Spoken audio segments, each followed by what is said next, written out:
Hello, everyone. I am honored and excited to welcome today's Britt Happens podcast guest, Mayor Francis Suarez, who is the mayor of my great city of Miami, one of the most magical and dynamic places on the planet, if you ask me. Welcome, Mayor. No doubt about it. How are Thanks you? for having me. That's great. I'm great. Thank you so much for this opportunity. It's wonderful. Thank you for joining me. Thank you for having me. Of course, of course. Well, our city loves the Suarez brand. Yes. And your dad was a pioneer. He was the first Cuban-born mayor and a big proponent of diversity. And now there's a second generation. You're the first Miami-born mayor and wildly popular. Thank you. So what vision do you have to make life more enjoyable here in Miami?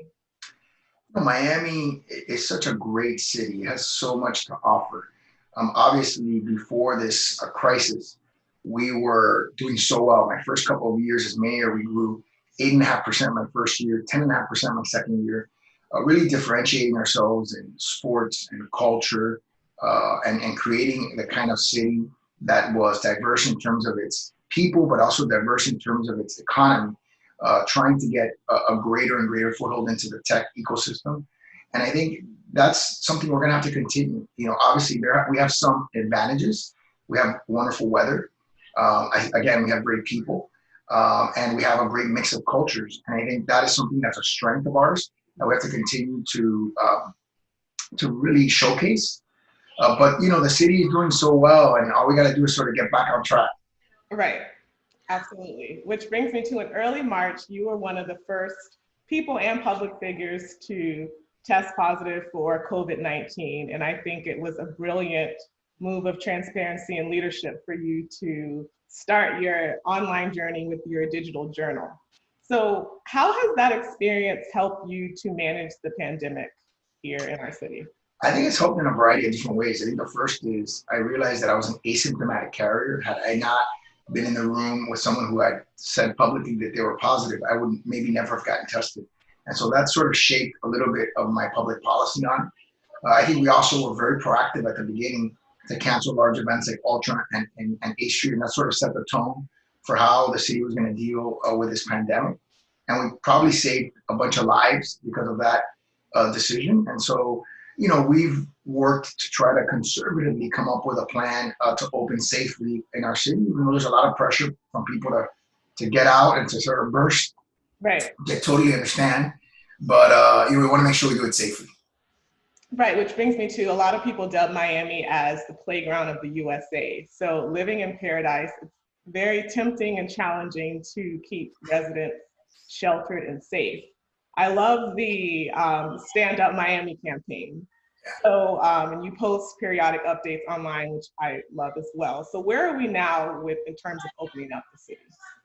We're getting there. We're getting close. We are having epidemiologists and biostatisticians analyze our data from new cases. We feel good about where we're at from a hospitalization perspective.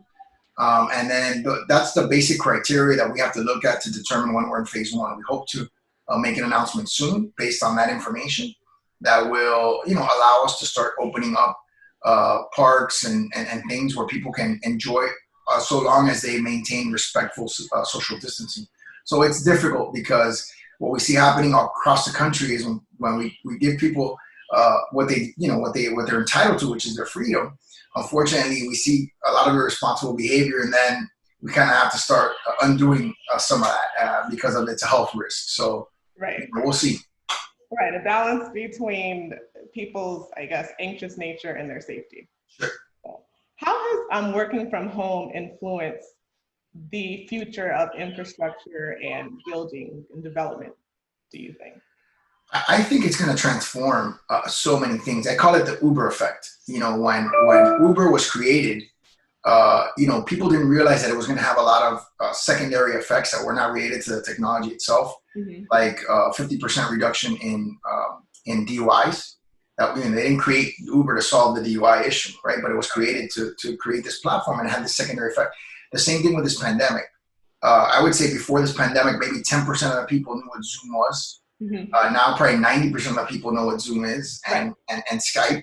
And so, this new world that we live in, which is virtual, but that it allows you, and I kind of showed it to you before we recorded, I'll show it to you now. It allows you to be in your office, but at the same time, actually being in your laundry closet, right? So it looks very official. I look very official. But the truth is that I'm actually at home, and it's wonderful because I can do a podcast like this, reach so many different people, hit the end button, and either go on to another Zoom meeting with 20 mayors from across the country, or walk out and give my daughter a hug or my son a hug, who is homeschooling right now, obviously. So it's just a wonderful opportunity to really be close to your family, which is, in my line of work, it's unusual. Absolutely. Okay. What are the effects on property values and sales tax, as these are the main revenue sources for the city? Sales tax is the one that's the biggest impact, because that is it's a consumer-based tax. So obviously if people are not consuming as much because they're not out as much, that tax is impacted. Property taxes are annual, and we had collected a lot of our property taxes before the pandemic began. This could affect values, which could affect next year's property taxes. But our values are set as of January 1st. So the values for this next fiscal year are already set. So that's helpful. But, obviously the financial condition of people's ability to pay also impacts our budget. Right. So we are being very proactive to make sure that we can avoid, hopefully, having to make dramatic cuts of our, particularly first responders who are on the front lines right now fighting to keep us safe. Yes, and you have the firefighter representation. Right. That's right. Yesterday was firefighter day, so I got to represent. My dad is an avid cyclist, and road racing or biking is extremely popular here in South Florida. So I was curious, do you foresee promoting cycling races in Miami, because they're extremely popular, for example, in New York and California? Yeah, I think we have to really maximize the outdoors for us. I'm an avid, I work out tremendously, every day. I do CrossFit. That's what I like to do. But, it's wonderful to be outside and to get that vitamin D, the sun, to be able to get the endorphins from running and from exercising and from biking. So I definitely think that, that our biking community and our running community should be a community that we protect and that we try to enhance as much as possible. Okay. And all right. So in order for our city to truly be a world-class metropolis, and this is a topic that's been brought up time and time again, we need to be more efficient in terms of transporting our residents and our visitors.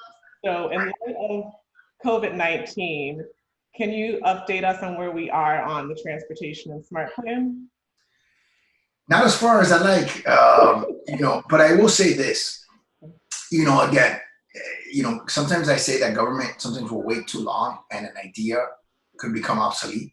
I'll tell you what, if we change forever and are more virtual, because my office right now is, like I said, I can see yours as your sort of your living room, mine is mine. If this change takes effect, I can tell you that, we may not need mass transit because a lot less people are going to be driving. A lot more people are going to be working from home. And, we're going to have we're going to have far less people on the roads. Right. So, it's interesting. Again, this pandemic and this technology combined could solve a problem that is unrelated to either thing. I mean, traffic and pandemics don't usually go hand in hand, and technology and traffic don't necessarily go hand in hand. But when you combine, you have to have this pandemic where people now are forced to work from home. They start working from home. They're like, wait a second, this actually makes a lot of sense. I mean, this is really efficient. I can be pretty much anywhere instantly in person. So it takes, it's not so impersonal. Right. And, I don't need to use my car. I mean, I saved a lot of money on gas, and, I'm not polluting the environment, and I just don't need to. And so then all of a sudden, I can envision a day where this is not the first time I say it, so hopefully somebody will remember it. Our highways end up becoming parks because we don't need to use them. You know what I mean? And it's similar to the High Line type of concept, where at some point, if we don't need our super highways, we're going to want to do something with them, and there's a lot of space, and there's, contiguous space. So you can make them into huge parks and ball fields and, soccer fields and baseball fields, and, solve all the need for fields that we could possibly have. Right. It's another silver lining that we weren't anticipating, like you said, the Uber effect. So this really forces people to focus on what's essential and what's not and more efficient. Absolutely. Okay. Miami-Dade County is the 7th largest county in the entire United States. And your dad is running for mayor of this amazing and large county. Yeah. What can we expect from this dynamic duo? I call it the Suarez squared. So that's cool. So what we expect would be us getting along, which we do. We would expect us to work together. We agree on a lot of things, not everything, but a lot of things. I think we bring a different approach, different style. I have a little bit more of a mom's personality, but that doesn't mean anything. It just means that, we kind of approach things sometimes different. Sometimes I feel like I should be more like him, and I think sometimes he feels like he should be more like me. But I really think that it would be something incredibly beneficial for the county because we have such a good relationship. And it's obviously something where, he has a tremendous career, both as a city mayor and as a county commissioner. So he has a great resume and obviously his academic credentials. But what he's accomplished as a public official, I think he would do a wonderful job. I would love to see more of that dynamic duo. So very cool. And Mayor Suarez, what would you like to leave as your legacy? Wow, that's a great question. I don't think about it that much because I'm only in my third year. So I try not to think about legacy because legacy implies an end, right? But, I hope that people remember me as someone who was visionary, who was ethical, who was transparent. I hope that they see me as someone who worked hard, who really cared, and who really sort of changed the needle on a lot of major issues such as, income inequality, homelessness, technology and culture in our community, in our city. And I really would love to be remembered as a great mayor. I mean, I don't think there's anybody that does this position that doesn't want later on to be remembered as someone who did it well. And that's all you can ask for. I love it. Okay, these are the last 3 questions and they'll be really quick. So I call this the fire round. So I'll ask a question and you just have to spit out the first thing that comes to mind. What was the last thing that you ordered on Amazon? Last thing I ordered on Amazon was vitamin C, emergency C. Okay. Oh, the powder, right? Yeah, the powder. All right, I like to mix that with everything. Yeah. What's your favorite word? My favorite word is ubiquitous. Ooh, okay. SAT. It means being everywhere. It means being everywhere at the same time. Okay, right. You can do that now with those backgrounds. You can. All right. What would you attempt to do if you knew that you had a 100% chance of succeeding? Run for president. Ooh, hey, okay. All right, and lastly, how can people find you online and get in contact with you? So my Twitter handle is @FrancisXSuarez, and my apologies. My Twitter handle is @FrancisSuarez. My Instagram handle is @FrancisXSuarez. So we have a good following on both. We have like 26,000 followers on Twitter and about 62,000 on Instagram. So I'm very, very grateful to those who follow and who keep up with the city on those platforms because they're wonderful. You can post things for free and a bunch of people find out about it. You get a lot of engagement. A lot of my videos, like you said, whether they were the diary entries or just videos that we put on opening Miami, have gotten 50, 60, 70,000 views. So, we're very grateful for those who take the time to engage with me. Right. Everyone does love you, Francis. I'm not just saying this. I have friends from school in Philadelphia, New York, my brother in Houston. You've become like the Corona Cape man, like with the. I'm friends with the mayors of all those cities. They're great, great people. And I love those guys. So, thank you. I appreciate that. It means the world to me. Yes, it's very sincere. Thank you again, Mayor Suarez. This was awesome. I really appreciate it, and hopefully we can reconnect post-Corona. God bless you. Okay, God bless. Talk to you soon. Bye-bye.